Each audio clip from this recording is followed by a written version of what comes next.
In Australia, there are many people like Fern who don't own a home. According to the ABS 2016 data, 116,000 people are homeless in Australia. From a total of nearly 8.2 million households, 2.6 million or up to a third of them are living as tenants under someone else's roof. The rest live in their own homes at the cost of potentially carrying the burden of a mortgage for half of their lives. In fact, only 2.6 million Australian families are able to own their own home outright today. They have paid for their homes in full or have paid off their mortgage. For this generation, it's far more difficult to achieve the Australian dream than for previous generations. One of the most important factors is the increasingly expensive property price.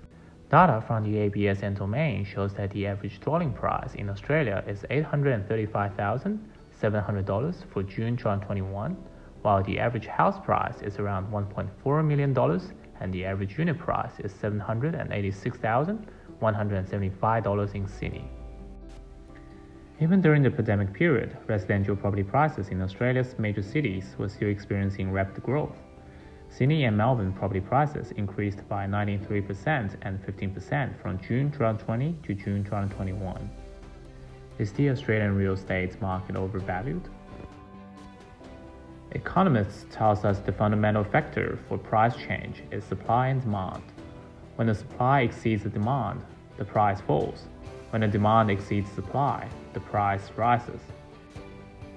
By following the law of supply and demand, in 2016, only 8.2 million residential properties were required to meet the housing needs of the entire Australian population.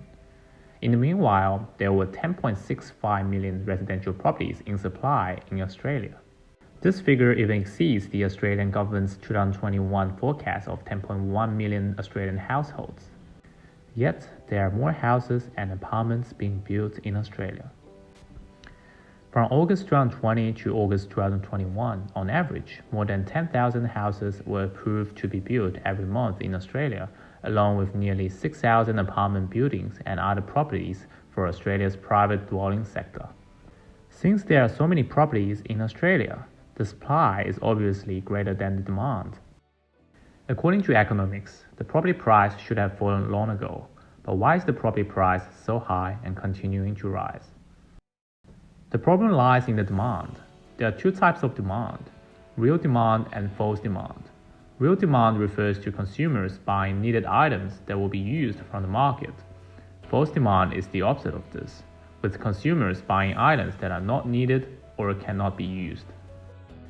In the context of this video, investors purchasing properties that no one would be living in is an example of false demand.